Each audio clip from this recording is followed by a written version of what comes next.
Welcome back to another episode of Uncommon Finds. We've been gone for a minute. That means we've got some good stuff for you. Stay tuned.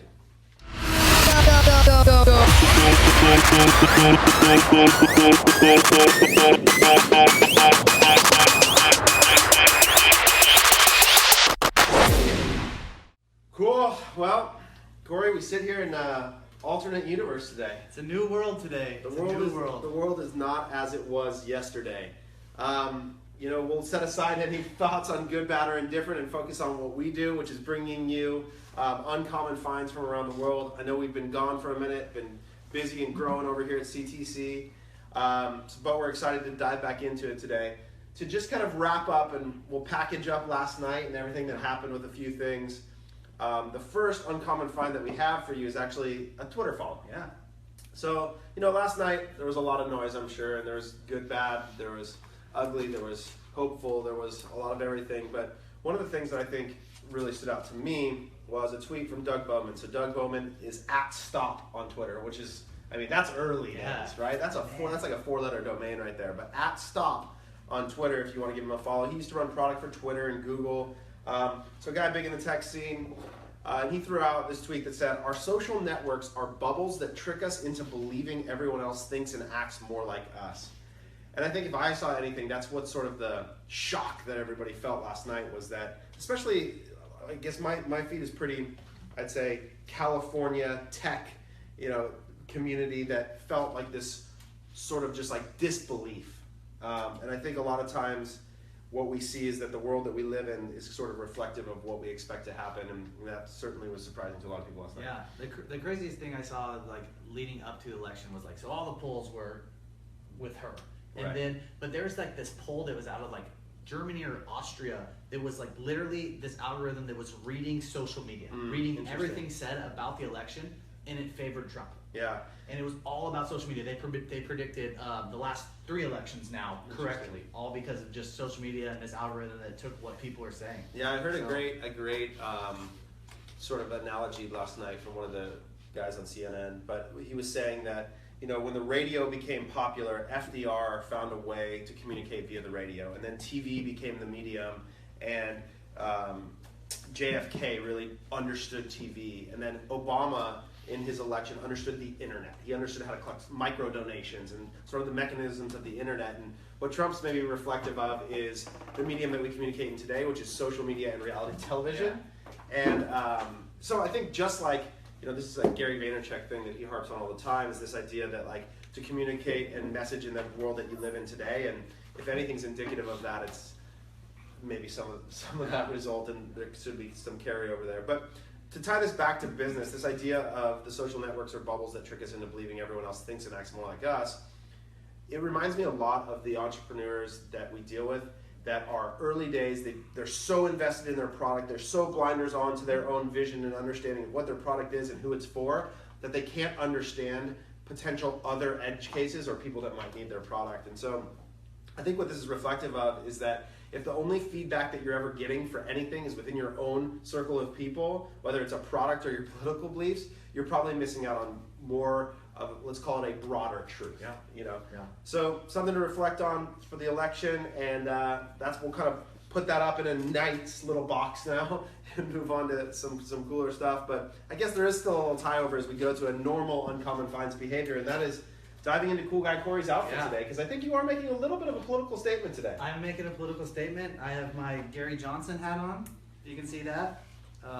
Gary works really closely with the 47 brand and thought he would get some time out. You're going to have to absolve that comment. 47 brand does not work with Gary Johnson. All right, Ryan Johnson does. Yeah. And he got these made for his wedding, but Taylor was actually wearing this hat yesterday. Yeah, funny story. So I got dressed in the morning, and our buddy Ryan, who had a bachelor party and made hats with his own name on it, which is a great gift.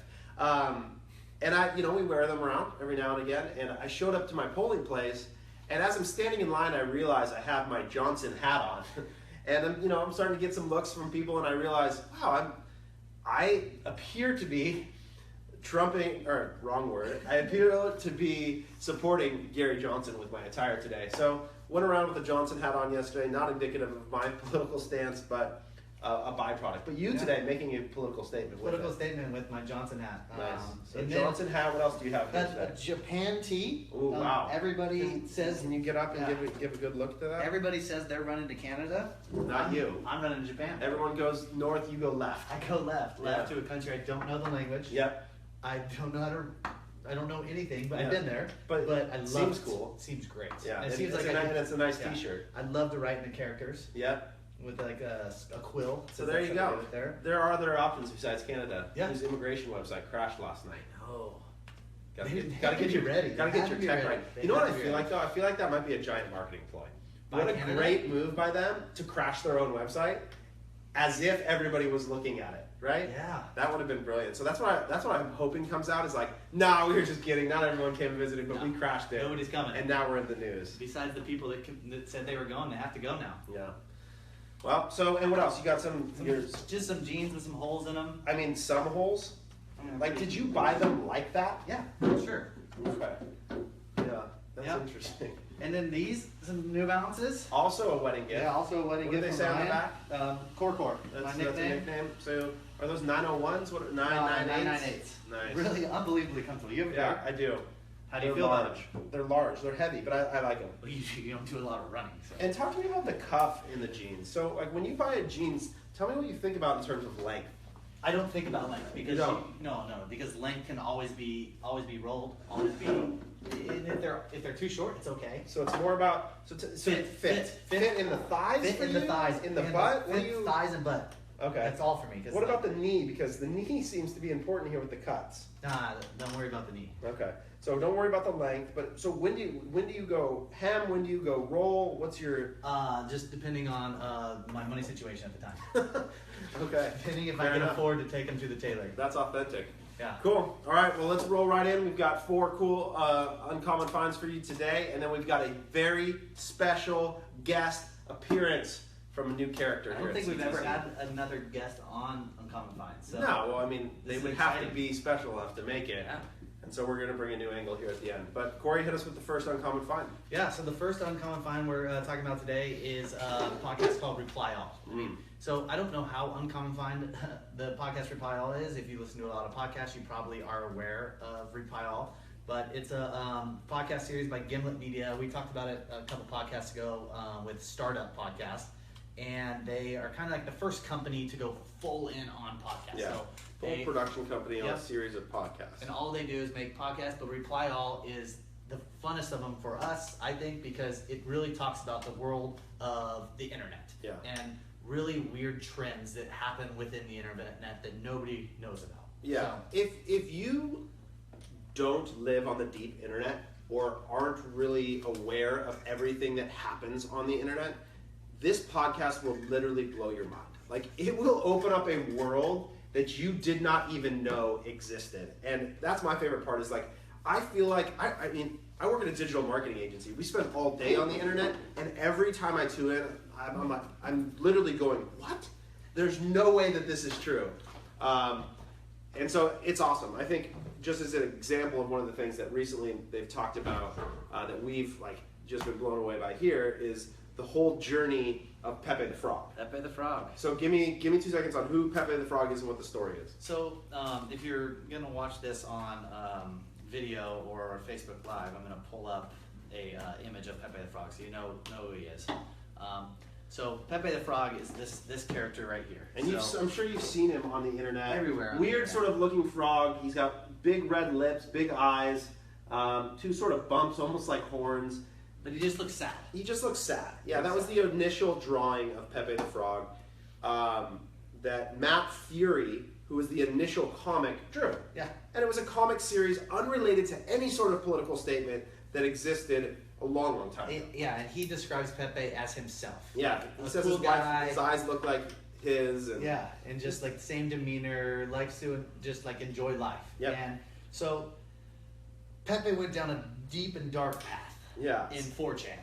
So yeah, there's oh my gosh. So 4chan, what is 4chan first of all? The deepest, darkest part of the internet where all the it's like, I mean, I don't even know. Actually. Yeah, it's like a message board subculture similar to Reddit, except probably even darker. If you think about it, I feel like 4chan is written like as MS-DOS. If you remember that. And I'm even afraid to talk about this right now. That's how dark 4chan is that like I feel like I'm exposing myself to something, even talking in a slightly negative tone about it. But Pepe, there was a channel that started on Pepe. So this is an example of what would exist on 4chan. There was a channel that was basically, can you create your own memes of Pepe? And you could only post the image once, so that no one could repeat. So they developed this thing about rare Pepes. These single images that existed where people would take the meme and they would make it exclusively for this channel on 4chan, and it started to go negative, we'll say. Wow. So 4chan, there's a sub-community on 4chan that exists in this sort of, we'll call it the alt-right, ultra right-wing, borderline white supremacist group that took Pepe, and as Donald Trump was starting to make his ascension, we'll say, they started turning a lot of Donald Trump images into Pepe. Adopted Pepe the Frog as Trump.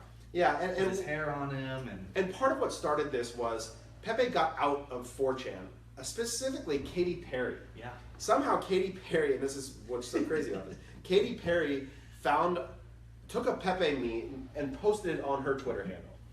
And so for 4chan, like, you know those guys in high school that was like, as soon as a band got popular, it was like, I'm out. Like, they were hardcore Dashboard Confessional, and then all of a sudden he went to mainstream and they were like, I'm out on Dashboard. I'm selling. Yeah, I'm selling on Dashboard. That's like these guys, right? So the second Katy Perry took Pepe, they were like, no. Yeah. Screw this. You stole him. Yeah. So we now have to make a mockery of Katy Perry by turning Pepe into a symbol for racism, basically. So they went hard at turning Pepe into an alt-right symbol of white supremacy. Yeah.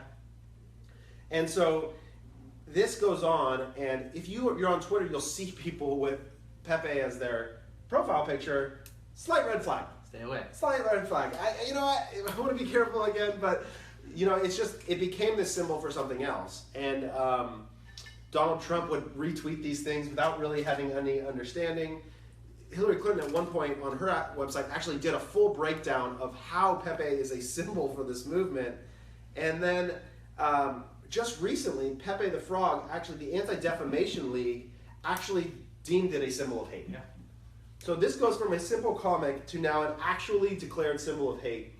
And Reply All follows this whole thing, but now there's this whole movement that Matt Fury, the original artist, is trying to take Pepe back. Say Pepe. So if you actually go on Instagram or anything else and you look up hashtag Pepe for Peace, you'll see people are now trying to bombard the internet with visuals of positive Pepes. Yeah. I'm actually going to put one up today. You got one? Yeah, if you look on my Instagram handle, you're going to see a Pepe for Peace. Wow. So you created it? Yeah, so I have a little Pepe for Peace that I'm going to share. Okay. So I tune in later today. If you follow me at Taylor Holiday on Instagram, you'll see a Pepe for Peace. And I encourage you to help Matt Fury take Pepe back from the alt-right. And we encourage you to listen to Reply All, because it's stories like these and many others that are just crazy. People just gaming the internet. Oh, Boy in the Photo is a great starting episode if you want to just see the craziness that's on this. Or the one about the kid who created his own company on Facebook. Yeah, what's it called? Stacks Wellington? Stacks Wellington. Oh my gosh. Yeah, so great stuff, Reply All. It was a great podcast for you guys to check out. 80 episodes now or something. Yeah, like there are 80 Go episodes back to the beginning. And we'll go from there. So that's a great uncommon find there that we hope you guys enjoy, and will make you fall in love with the internet or make you just hate it even more. We'll see. Next thing, what do you got? Peloton. You can talk about Peloton because this is like, you love Peloton more than anything. So, yeah, I do. I'm not even a Peloton user, but I feel like I should be.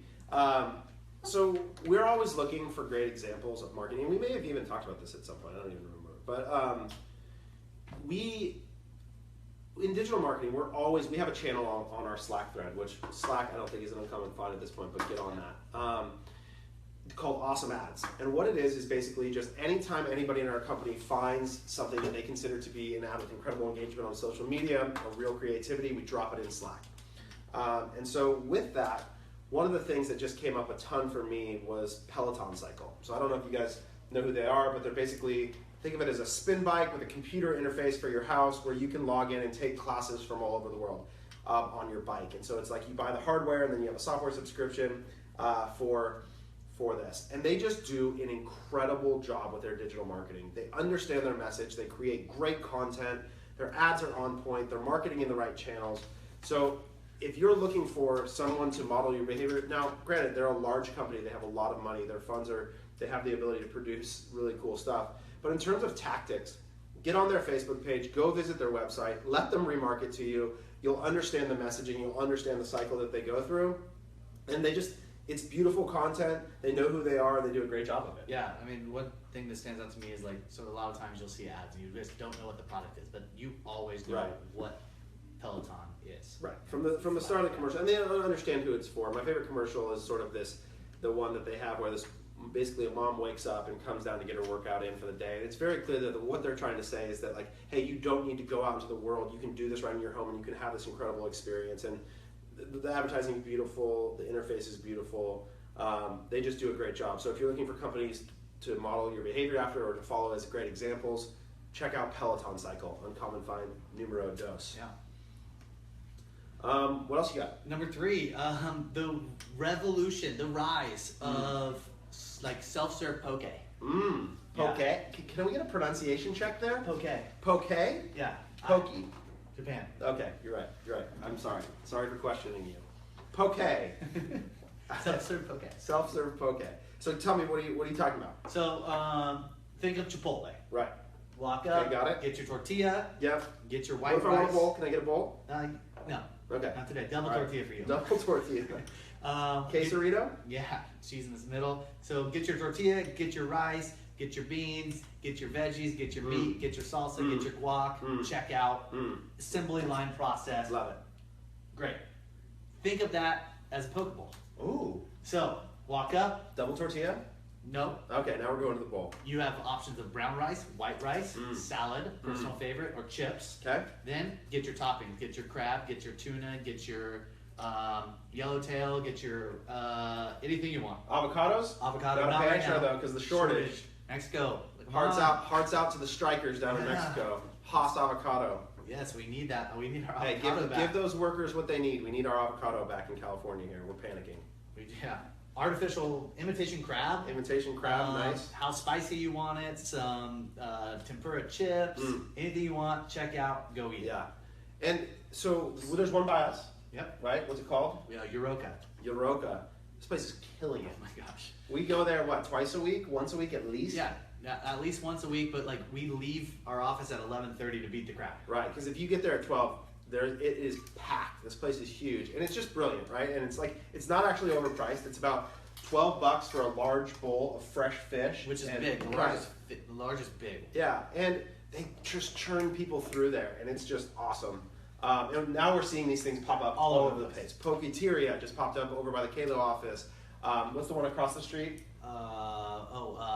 Oahu Poke or something like that. So these things are on the rise, but Euroka, I think, has a chance to be a real chain that they do it right. They have great service, great fish. But the Poke sensation is on the come up in Southern California. So I'm trying, we have some friends in Dallas. I'm talking to you, Dallas. Ooh. Invest. This is like, I think a big thing a long time ago was Southern California, like California hit the froyo scene hard. Yeah. And then all of a sudden, like, all these NFL players were trying to take froyo back to Cincy, take froyo back to Dallas. Like, it's the new froyo. Yeah, but do you think you could get the fresh fish out to Cincy? Do you think they could do that with the fish, or do you think it's going to get stuck on the left coast because of that? No, it's coming. Okay. It's coming. Yeah, so be on the lookout, moving left to right as usual, as the trends do, from Cool Guy Corey out east. Don't be afraid. If you're not a sushi eater, don't be afraid. Yeah. Don't be afraid. You need to try new things. You need to get in there and mix it up. Yeah, and it's healthy. It's healthy. Get it over a salad like I do. Yeah, we're actually looking at possibly franchising a Euroka because the business is fantastic. So get there. It's over in Costa Mesa off Bristol. So shout out if you're an OC fan, get over to Euroka. Let me know if you're interested in investing in a franchise. If you let us know if you're going, hit us up. We'll be there noon. We'd love to join you at Euroka anytime. So Poke on the rise. Yeah. Poke on the rise. Okay. That's the third uncommon find. Now, special edition Wow. of uncommon finds.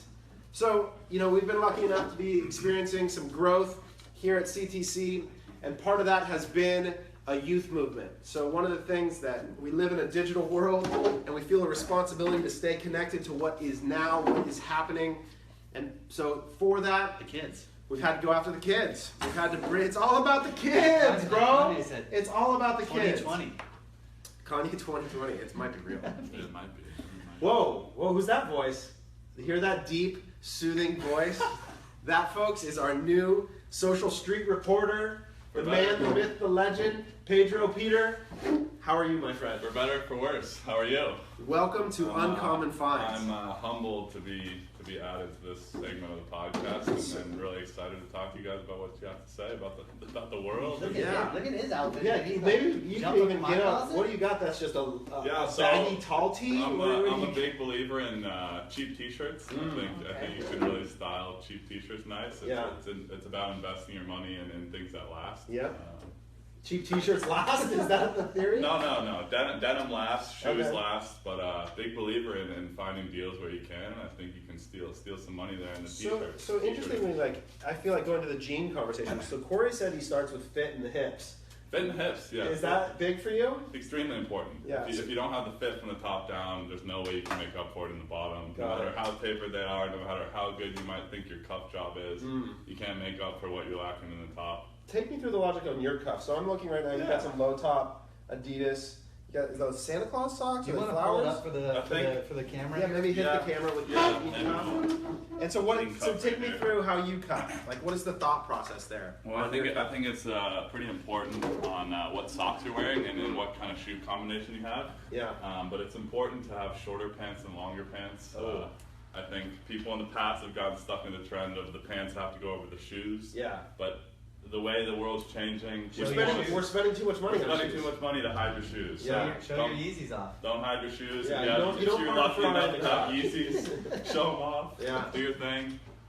Yeezys. That's another interesting So topic. what we're going to be doing with Social Street Reporter Pete is he's going to be coming into the Uncommon Find segment to share with us what's new on the street, on the social street, and why this is important. This may feel like just like some sort of fluff BuzzFeed segment, but the point is you are marketing in a 2017 world. If you are talking to kids that are between the ages of 12 or even younger and 20, like, this is the world that you need to understand. You need to understand the communication. You need to understand why Snapchat. You need to understand why these things are happening. And so Peter's going to give us a view. He's going to give you allow you to broaden your lens here to understand. Pretty broad. Because every day I kind of look at him, I'm going, why are you doing that? And my new thing is that I just ask him every time he posts something on Instagram, why'd you post that? I'm trying to understand, trying to get in the mind of these kids. So Pete, take us through today.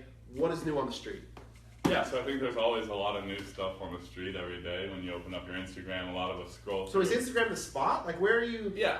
Right So now. I think Instagram has kind of clearly defined itself as the platform for the youth generation. And I think what's beautiful about Instagram is its visual appeal. Yep. A lot of the people used to get stuck in Facebook. Oh, do I want to read a paragraph about what someone has to say? No, not really anymore. I'd rather see their pictures. Oh, okay. And so I think Instagram's definitely changed the landscape of interaction between people and platforms and brands and people and consumers and the communities in which they reside in. And I think fashion's a great example of this. Just as Snapchat and Instagram might be mediums of expression, so is fashion. And fashion has found itself extremely intertwined with these social media platforms, and it has really taken off as a result of the youth movement and the movement in business towards expressing brand identity and kind of culture through Instagram and Snapchat. So I think it looks like you got about 4 things for us here. yeah. I think if you're out there watching this and you're not too familiar with the fashion industry and the movement in social media, I think a great person for you guys to check out is Dennis Tedesco. He's a popular. So this is a follow. person. Follow Dennis Tedesco. I think he's at Dennis Tedesco on social. Yeah, I think he is. He's a popular person here in the office for a variety of different reasons. Well, can we tell an embarrassing story? Yeah, go Is that ahead. Go ahead. Everybody likes a story, right? So Especially a story about me. right. So we follow a few of these guys. There's kind of this like little old Nike club of dudes that's like Dennis Tedesco, Smarmy Bum, Musa Tariq, a few guys that all used to be Nike digital guys that are good friends that we follow. And Corey was at a bachelor party in Palm Springs this past weekend. Big out to Logan, getting married. So I'm following Corey on Snap, I'm following Dennis on Snap, and I see, oh, it's Dennis's birthday. He and the boys are out in Palm Springs. So I shoot Corey a text and I say, hey, Corey, you should hit up these guys and see if you guys could meet up. Maybe just start vibing a little, maybe start creating some content. I don't know. Mainly as a joke. Mainly as just a, hey, coincidence. Corey at this point I think is a few beverages in. Two beverages in. Three. He takes it very serious. Yeah. So why don't you, for the audience, give the line that you dropped on Dennis the Disco via Snapchat. I just said, hey Dennis, I'm in Palm Springs. I'd like to drop my podcast on you like it's a mixtape. So if you like have been around in the social media world, mixtapes are like what you like you give to people. If you want to get famous in the hip hop game, you drop a mixtape on somebody. Like you're saying, like the dudes cruising Hollywood Boulevard, Like, passing check out out, my mixtape. just Check out my mixtape. getting it out That's there. how So people you're get saying discovered. you want to take your podcast out to the streets of Palm Springs and hand it out like it's a mixtape. Exactly. Yeah, I mean it makes a lot of sense.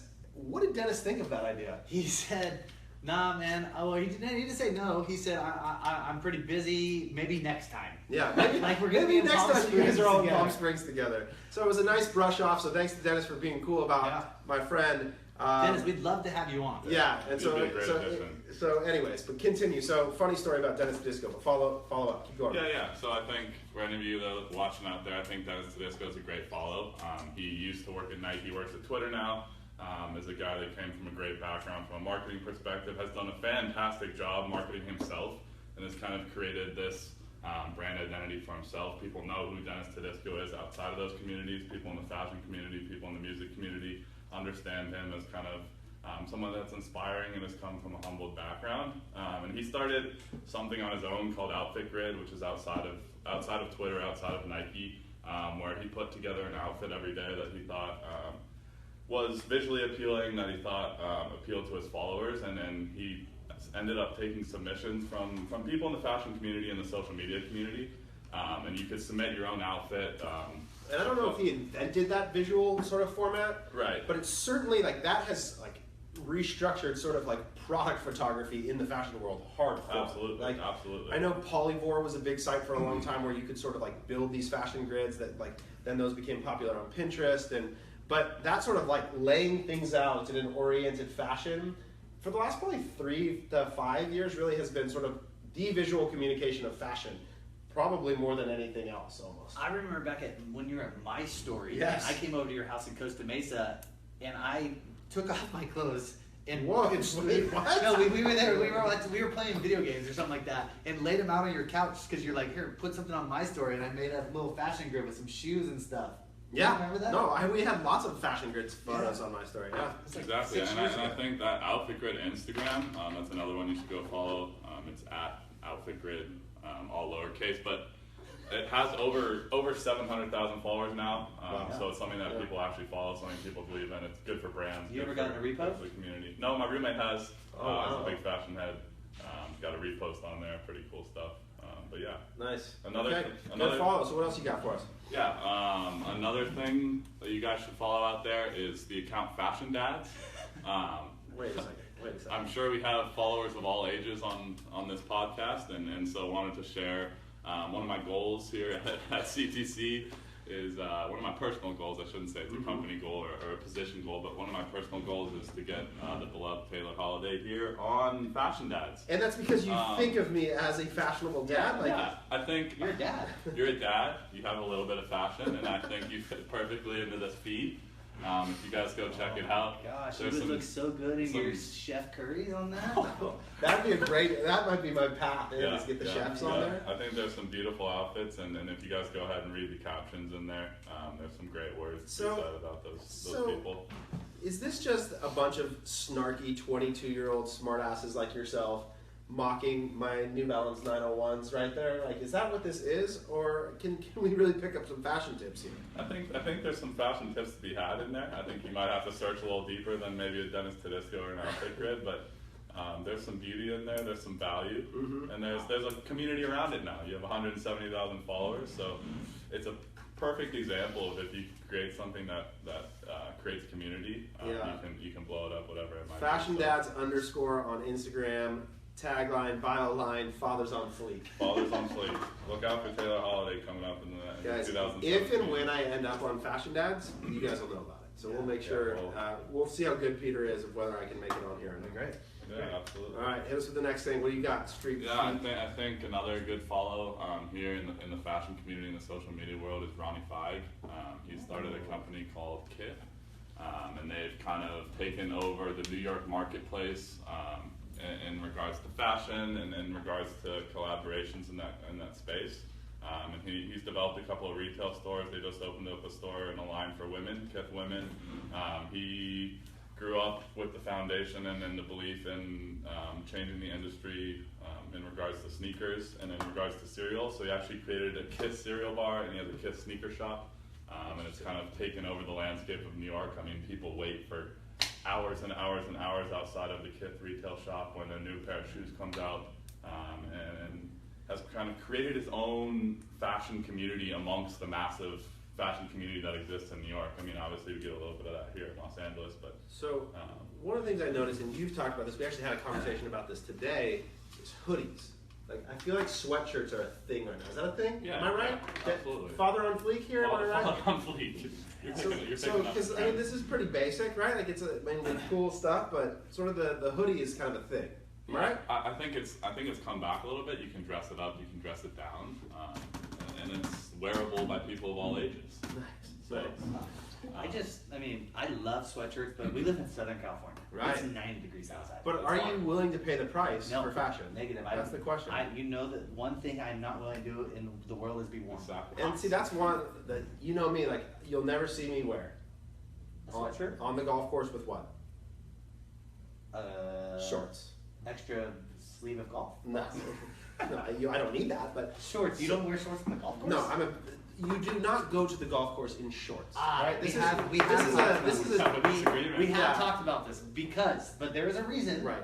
Because when you're in the woods, you No, have a this you isn't have a about better protecting the you have a ankles. better chance of This is not about getting class. snake This is bit about with, being with willing- pants on, or poison No, oak. this is about being willing to pay the price to do the right thing. And I'm willing to do that by showing up every time So I the play golf golf course in pants. Last So time- it's last just like time you I need to played show up last- here in a sweatshirt despite the heat if you want to be fashionable. Last time we played together, he lost by 5. Oh, gosh, not even remotely true. All right, you got one more for us. What do you got? It looks like a brand that we should check out. Yeah, there's a social media advertising company that's owned by Wasserman, big sports agency, but it's called Laundry Service. They do a lot of cool work. They work on the Beats account, they work on the Jordan account, and it's kind of an example of how a brand can tell its story through telling the story of other brands. I think Instagram's a great platform.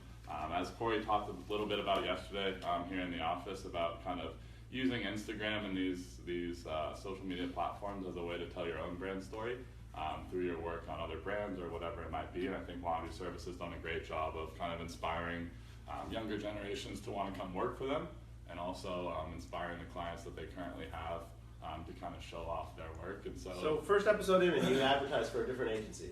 yeah, no, I'm not advertising for a different agency. I No, can't think believe you that just at all. dropped something on me that I didn't know about. Yeah, no, so it's a big world, right? We appreciate good work, and we think these guys do a good job, and so check them out. If you're looking for a social media agency, they could help you out, and maybe we could distribute those ads, but cool. Yeah, So I think there's a lot going on. So we need stay tuned. feedback. Do you guys like Street Reporter, Pete? Is this helpful? Is it interesting? Because What do you need to talk about? We're About totally Fortnite. up to replacing him. We're totally up for replacing I'm him. pretty replaceable around here, so. Why don't you give us a little teaser too of another segment of content that you're gonna. So you guys know we are back hardcore on the content game. We've been out for a while from the podcast scene, from videos, but we're gonna commit hardcore. So you're gonna see at least once a month the Common Finds, and then you'll have a podcast at least once a week.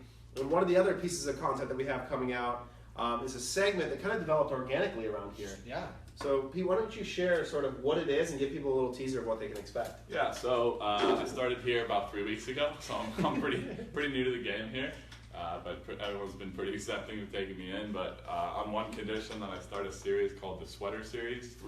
Being 22 in this changing world, There's a lot that I'm unaware of and I haven't experienced, so I've been making some videos kind of educating people around the office who may not be familiar with certain things, like myself. So it's kind of been an educational tool for myself to learn about the world and how it's changing. And I've made a couple of videos, and hopefully we can continue. So what happens is I'm a big believer that like you have to be unafraid to ask questions if you're going to keep learning, and none of us are too smart to be able to say like, what does that mean? And so there's a lot of jargon or terminology in the digital marketing world that people may or may not understand. And so for Pete, like when he came here, the job for him is to, if you don't know, ask, right? Like if we're talking about something you don't understand, stop us and ask. So now every time we say something and he stops and asks, what does that mean? Boom, sweater series. Yeah, that's a so great, his job is to go. learning tool. So the first one I think was cohort. Yeah. So what is cohort? Yeah, right? the Facebook buying thing, the new Facebook buy button. Oh yeah. So That's how it all started. Yeah. But so as cohort is an example. Yeah. So we were kind of having a conversation, doing a cohort analysis, and Street Pete was like, "Hey, what's a cohort?" And I said, "Where did you go to school and what did you pay?" But really, so then we sent him back, and his job is to go research what does it mean cohort, what does a cohort mean, and to make a video, whiteboard it out, and explain it. So these are going to be 30 to 60-second video clips of Pete just explaining things that he's learning in the office. And hopefully there's some overlap with you guys that is valuable, but those will be fun clips that are going to be coming out. What other stuff can we tease, Corey? What else is coming down the pipeline? We're going to be able to release a bunch of our content that we've been working on with the North Face here soon. Cool. So working on a really cool project for the last 5-6 months with them. That's UrbanTrailGuide.com. going live. Sneak peek, UrbanTrailGuide.com. We're going to be releasing a lot of content around like things that we are actually doing within like our accounts. So there's a lot of stuff that we talk about each day with accounts, like why you should use Yotpo or why you should use all these different things. So now being able to make little videos for everybody to see of like recommendations that we're doing in the digital marketing space. Right, so a lot more video content coming. We've been doing some cool research projects. We have a cool thing coming up on the correlation between different Facebook metrics and return on ad spend, and where you should focus sort of your measurement that one of our account strategists, Andrew, has been putting together. That's going to be a cool piece of learning for you guys. So we're excited. Yeah, we're going to be going on Facebook Live a lot. So. Yeah, a lot of live on Facebook. So follow us on Facebook and Instagram. I'd say right now are the two most important spots to be. And YouTube, but you'll be able to get most of the we'll content. get most of that content through Facebook, but if you want to subscribe to our YouTube channel, make sure you're on our email list. So all of those things. And as always, hit us up, comments, fuel this. We love hearing from you guys that you're listening to the podcast. Anything that you want to hear more or less of. We'd be happy to get that feedback. So we're back. We're coming at you strong. Uncommon finds and much more from CTC. Yeah, thanks guys. Thanks for tuning in. Peace.